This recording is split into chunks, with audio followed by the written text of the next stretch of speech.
Halo teman-teman sekalian, kali ini kita akan bahas materi tentang metode-metode penentuan posisi dalam sistem GNSS GPS bagian yang ketiga, yaitu tentang metode RTK dan DGPS.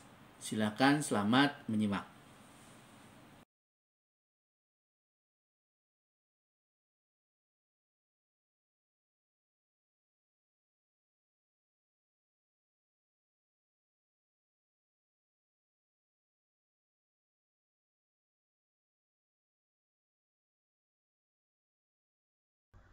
Oke, sekarang kita akan kupas metode real-time kinematik atau RTK.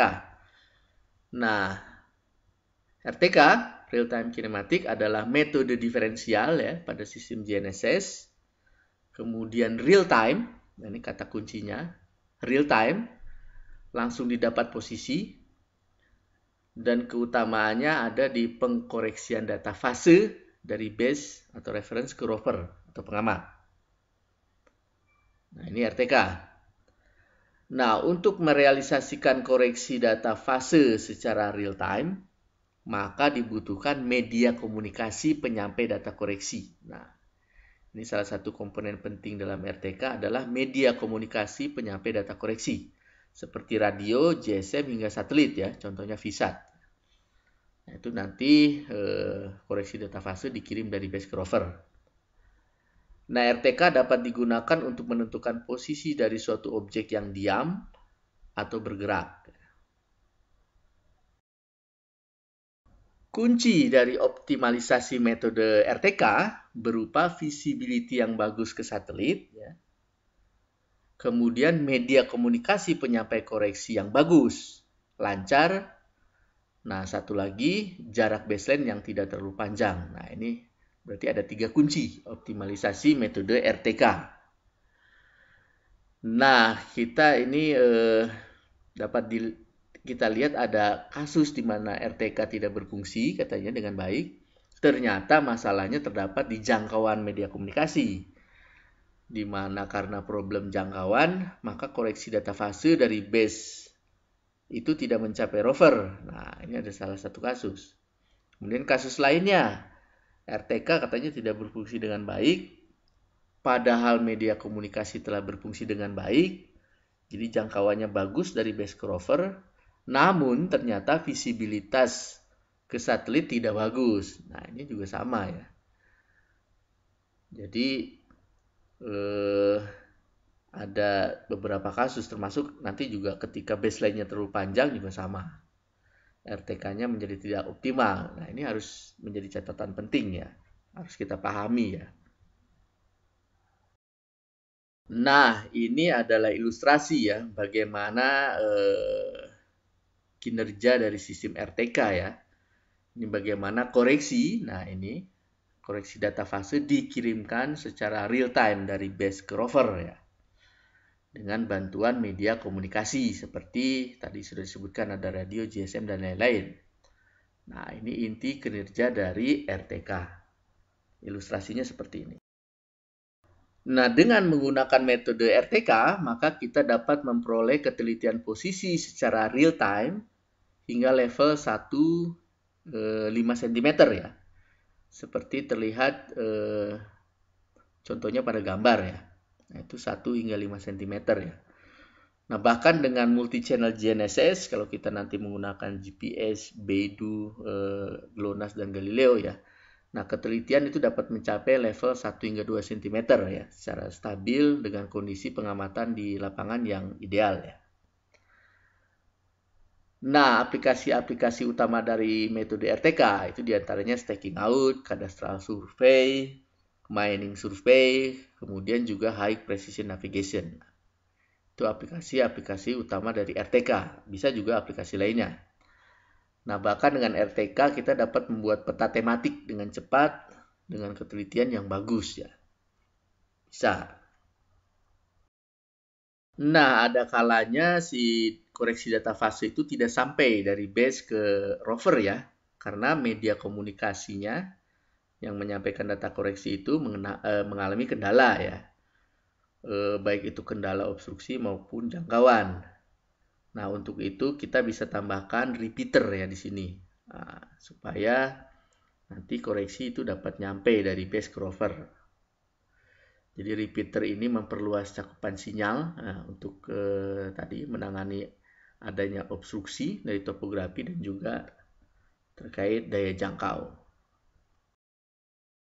Nah, sekarang terdapat modul yang diberi nama Station Referensi Virtual ya, Maya ya, atau Virtual Reference Station. Nah, jadi untuk mengakali bagaimana supaya dari base ke rover pengguna ini tidak terlalu jauh, karena nanti optimalisasi koreksi itu tergantung panjang baseline. Nah, itu ada modul yang seolah-olah kita bisa mengenerate stasiun referensi terdekat dengan pengguna ya. Nah, ini diberi nama ya stasiun referensi maya atau virtual. Jadi dari stasiun referensi yang sebenarnya itu ada modul komputasi di mana seolah-olah bisa mengenerate stasiun referensi virtual. Nah, sehingga dari sini dari stasiun referensi virtual atau maya itu yang memberikan koreksi ke pengguna. Nah, ini untuk mereduksi panjang baseline, untuk optimalisasi koreksi. Nah, ada yang namanya stasiun referensi maya atau virtual reference station. Nah, saat ini seperti kita tahu bahwa sistem GNSS itu sudah fully operated lah, bisa dikatakan ya seperti itu, di mana GPS, GLONASS, Galileo, Bedu, nah itu sudah beroperasi secara bersamaan ya.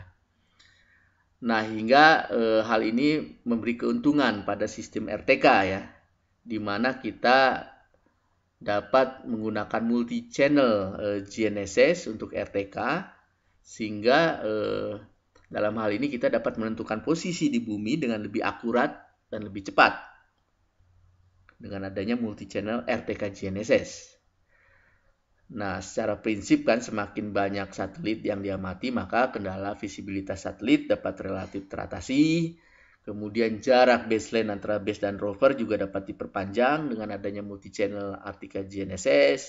Jadi bisa 30 kilo ya bahkan lebih, itu masih bagus penggunaan RTK-nya. Nah, meskipun demikian, kembali lagi kelancaran dari media komunikasi tetap merupakan suatu sisi yang sangat penting ya, krusial ya. Bagaimana si koreksi data fase itu dapat tersampaikan. Nah, ini adalah ilustrasi bagaimana multi-channel RTK GNSS bekerja ya. Jadi dapat kita lihat semakin banyak satelitnya, kemudian nanti koreksi data fase dikirimkan secara real time dari base ke rover dengan bantuan media komunikasi seperti radio, GSM ya, dan lain-lain. Nah, sehingga RTK ini makin populer ini sekarang ya, makin mumpuni. Tadi disebutkan jarak jangkauan baseline-nya bisa lebih jauh ya, dengan adanya multi-channel RTK GNSS. Nah, ini adalah contoh hasil pemetaan dengan metode RTK ya. Jadi untuk penentuan persil nih, RTK sudah mumpuni untuk digunakan. Nah, kalau kita lihat tabel ini ya, kita bisa lihat bagaimana ketelitian RTK ya. Dalam hal ini standar deviasi ya untuk RTK, di mana ini obstruksinya ada yang terbuka, tertutup di rural area, kemudian ada obstruksi tertutup kanopi ya. Nah, untuk yang tes A, obstruksi terbuka ini bagus ya. Untuk GPS saja 5 cm, untuk GPS plus Bedu ini 2 cm. Kemudian waktu fixing ambiguity-nya juga ini relatif lebih cepat ya. Nah, kemudian ketika obstruksinya tertutup, terus ada kanopi, nah ini juga ada hasil-hasilnya yang relatif ketika menggunakan multi-channel RTK GNSS ini bagus hasilnya ya. Kemudian waktu fixing ambiguity-nya juga relatif cepat dan semuanya fix ambiguity-nya ya kalau menggunakan multi-channel RTK GNSS. Nah, ini adalah contoh lainnya dari hasil pemetaan dengan metode RTK ya. Nah, ini untuk memetakan batas hutan ya. Jadi ini urusannya dengan kanopi nih.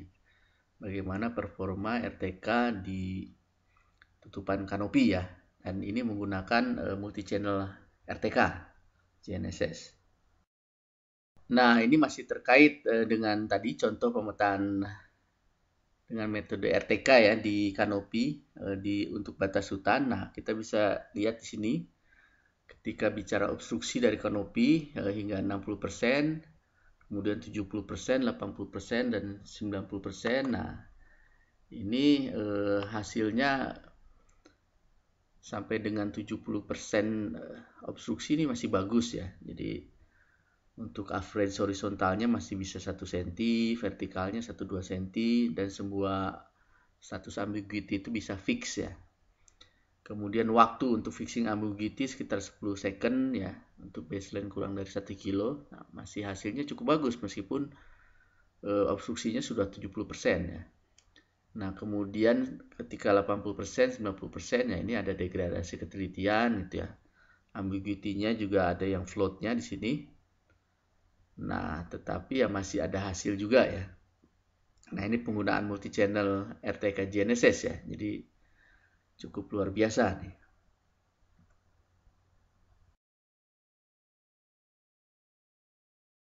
Nah, sekarang kita akan kupas metode di GPS ya, diferensial GPS. Kalau tadi sudah kita bahas metode RTK. Nah, sekarang di GPS. Nah, metode di GPS atau diferensial GPS adalah metode diferensial pada sistem GNSS GPS. Kemudian real time ya. Nah, ini mirip dengan RTK. Langsung didapatkan posisi. Dan keutamaannya ada di pengkoreksian data kode dari base atau reference ke rover pengamat ya. Jadi sebenarnya sangat mirip dengan RTK ya. Cuman kalau RTK itu pengkoreksian data fase, nah ini pengkoreksian data kode. Bedanya hanya di situ. Nah, kemudian untuk merealisasikan koreksi data kode secara real time, nah maka ya dibutuhkan media komunikasi, penyampai data koreksi, sama halnya dengan RTK ya. Nah, bisa menggunakan radio, GSM, hingga satelit ya. Contohnya satelit VSAT ya. Nah, kemudian di GPS dapat digunakan untuk menentukan posisi dari suatu objek yang diam, statis, dan atau bergerak, kinematik. Nah, ini kita lihat ilustrasi bagaimana cara kerja metode di GPS ya. Diferensial GPS. Nah, ini ada pengiriman koreksi data kode. Nah, dikirimkan secara real time dari base ke rover ya. Jadi mirip dengan RTK ya. Kalau RTK itu pengiriman data fase. Nah, untuk mengirimkannya itu dengan bantuan media komunikasi seperti radio, GSM, VSAT, dan lain-lain. Nah, ini juga sama ya, ilustrasi dari cara kerja di GPS ya. Jadi dari base, nah ini dikirimkan koreksi data kodenya pakai data link. Nah, ini kalau ini ke satelit ya. Contohnya tadi yang VSAT ya, dikirimkan. Kemudian nanti rovernya mendapatkan koreksi data kode. Nah, ini ilustrasinya ini di laut ya, karena di GPS ini sering digunakan untuk keperluan navigasi di laut dan penentuan posisi teliti di laut ya, seperti untuk survei seismik, navigasi seismik, dan lain-lain. Nah, dengan menggunakan metode di GPS atau differential GPS, nah maka kita dapat memperoleh ketelitian posisi secara real time hingga level 1-2 meter ya. Seperti ilustrasinya dapat dilihat di gambar. Ini ya. Nah, bahkan dengan multi-channel GNSS ya ketelitian dapat mencapai level submeter ya. Tentunya dengan kondisi pengamatan di lapangan yang ideal. Nah, lalu aplikasi-aplikasi utama dari metode di GPS, nah seperti tadi juga sudah disinggung, yaitu untuk navigasi transportasi di laut, navigasi survei seismik, ya, survei batimetri, dan lain-lain ya. Nah, kemudian di GPS bahkan dapat digunakan untuk kepentingan surveillance, manajemen maritim, ya, dan lain-lain. Nah, tergantung dari wilayah cakupannya, sistem di GPS ini dapat dibedakan menjadi dua ya. Ada yang namanya local area di GPS dan ada yang namanya wide area di GPS ya. Jadi ada LA di GPS, ada WA di GPS. Nah, ini tabel yang menunjukkan beberapa perbedaan antara sistem LA di GPS dengan WA di GPS ya. Yaitu diantaranya terkait jumlah stasiun referensi. Untuk LA di GPS ada 1, kemudian WA di GPS itu dia beberapa. Kemudian koreksi untuk setiap satelit ya. Kalau LA di GPS itu hanya terkait koreksi pseudo range, jarak. Sedangkan untuk WA di GPS itu ada juga koreksi jam satelit ya. Kemudian ada koreksi ephemeris, parameter model ionosfer juga masuk ya dalam komponen koreksi di data kode. Nah, kemudian validitas koreksi. Nah, untuk LA di GPS ini lokal, hanya kurang dari 100 kilo untuk efektivitas koreksinya, sedangkan WA di GPS itu bisa regional ya. Nah, ini adalah ilustrasi dari wide area differential GPS ya, atau WA di GPS. Jadi dapat dilihat nih ya, jadi begitu regional ya. Lebih dari 100 kilo. Nah, kemudian aplikasi-aplikasinya juga banyak ya. Nah, itulah bahasan dari di GPS ya. Kemudian sebelumnya bahasan tentang RTK. Oke, teman-teman, ini adalah akhir pembahasan materi tentang metode-metode penentuan posisi dalam sistem GNSS GPS. Bagian yang ketiga tentang RTK dan di GPS. Semoga bermanfaat.